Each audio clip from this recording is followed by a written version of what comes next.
Good evening, everyone, and welcome to another round of sound. This is the #1 Cochran Sports Showdown. Happy Mother's Day to all the moms who watch our program, and we know a lot of you do, but thank you very much. We appreciate that and all you do.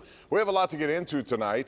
The Steelers, their schedule, what we may think of the guy who's under the most pressure on offense. Would it be Matt Canada, Kenny Pickett, Najee Harris? We'll get into some other stuff. But the #1 topic tonight on the #1 Cochran Sports Showdown will be the Pirates, who broke out of a hellacious slump today.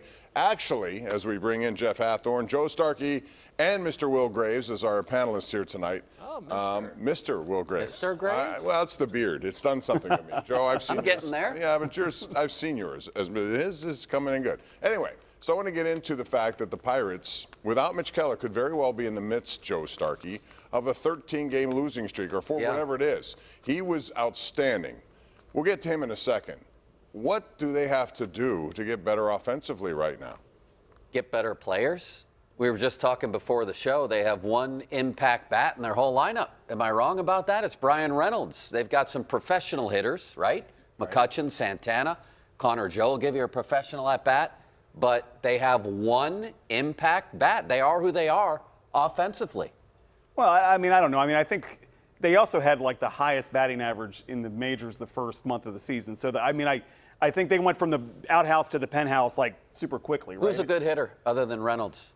I think Bay might be a good hitter because he knows who he is. Might be a good hitter, but he's not right now. I mean, like Brian Hayes isn't yet, not to the level. Well, again, like we were talking, like the worst thing that happened to Hayes was that he had that great month when he came up, and everybody is judging him on 30 games 3 years ago, right? I mean, he is the hitter that he was. I mean, like when he in the minors, this is who he is. So he's a great defender. He's going to be a 265 hitter. He's not going to hit for a bunch of power. I just think that we're overreacting here. If they had started like normally, if they had like a 500 start, we'd be like, they're not so good. I think that first month probably raised expectations a little too high, and everybody's upset. Overreacting to what? This is not a good lineup. Would you disagree with that?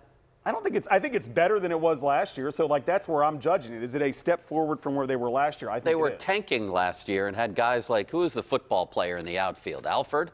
People like that? Well, they had a revolving door in the whole lineup. They were tanking. Jeff was there with me on Wednesday when they played, and they hit the ball a little bit, but they gave the game away, right? So, yeah, Jeff, if you take context out of this, 22-19 better than Austin Hedges doesn't sound bad if you had said at the beginning of the season 22-19, but the way they've gotten here certainly raises questions. That's why it's easy when you pick a record and you think, oh, that's either horrible or great, but you have to know the journey along the way of how they got there, and that's why people are ticked off about them being, 3 games over 500, because it was such a great start that people started to think playoffs. I mean, didn't you hear? I mean, really, you heard people going around, oh, I'm changing my win prediction to 90. This team is incredible. But to Joe's point, they've got a lot of young guys that don't have a lot of major league experience in that lineup. Bay, Sawinski, and then they've got the catching issues. They do have a couple of professional hitters, but professional hitters that are past their prime.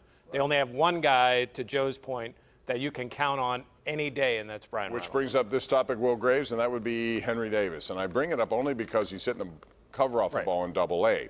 He's a #1 overall draft pick, so there's that. He's 23 years old, so there's that. And they need some hitting help. And I'm not suggesting that he should be the starting catcher every day here. But they do have a designated hitter, and for a little bit of time, if not here, why not a promotion to Triple-A for him? What does he have to do in Double-A anything more than? Well, I mean, I think he'll be in Indy. He might be in Indy by this time next week.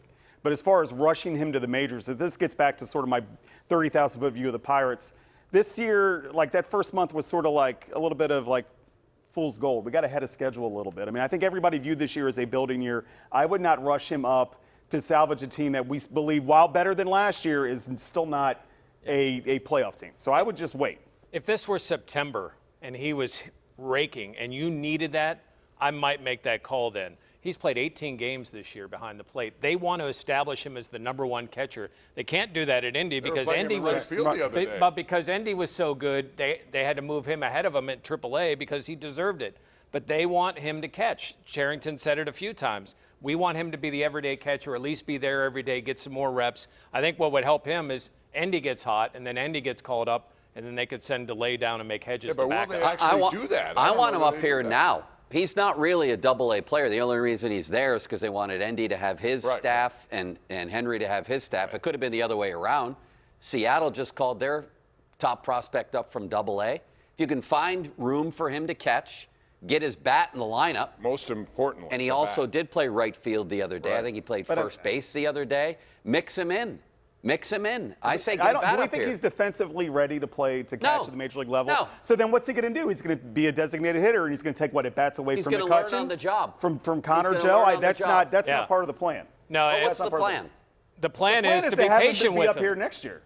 Why not now if he can He's hit? 23 years old, a number 1 overall pick. At some point, I would think they've shown you they'll take guys. he hasn't you even want him in the move them lineup to over the McCutchen majors. and Connor They've Joe shown and you Carlos that. Santana. On a given Is that day, what you sure. want? Yeah, we just But talked does that about benefit? the lineup. But he benefits from playing every day right now. That's what they need from him. You can have him find play room every for day. him. You can find room for his bat every single day. All right, Jeff, I want to broach this topic with you. Mitch Keller, we've seen what he has since. We just May talked of- about the lineup stinking, didn't we? Yeah. Why can't you find room for a good bat? But he would be at the expense of the professional hitters that All right. you're talking about. I got to move on to this just for time reasons. So Mitch Keller, Yeah. right? Last year, since May 22nd, 295 ERA, 5th best in all of baseball. 5-1 right now, 272. I think finally he's realized his potential. We always talk about signing guys. Is he eligible? Should they look at him and saying, we better start thinking about a long-term deal with him? You know, he told the Fan Morning Show just a couple of days ago that they've had talks.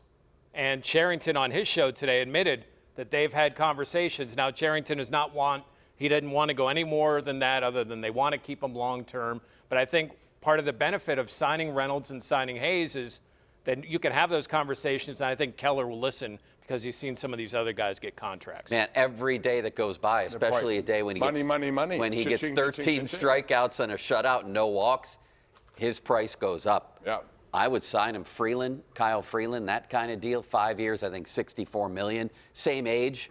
Freeland had more experience, but Keller might have a higher ceiling. Something like that. I'd get him locked up, Jeff. But I think if you're the Pirates, you can look down and say, hey, look a couple lockers down to to Brubaker, to JT Brubaker, and say, you never know. Right. We're taking a risk too. This guy could start in the All-Star game. He might be the starter. I mean, I think look, they've shown that they've said when we feel like we're going to contend, we're going to spend. They did that by signing Reynolds.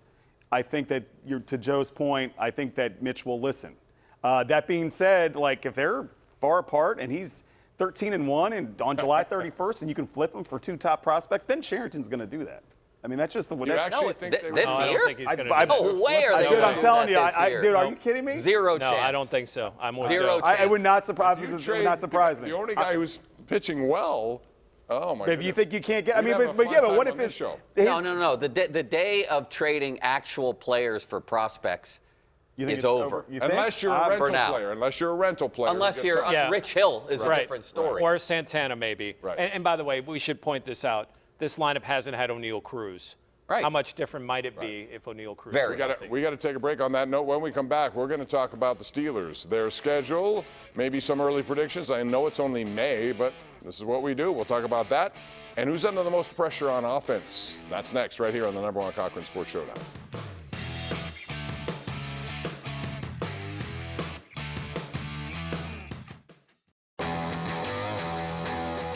#1 Cochran Sports Showdown is brought to you by #1 Cochran.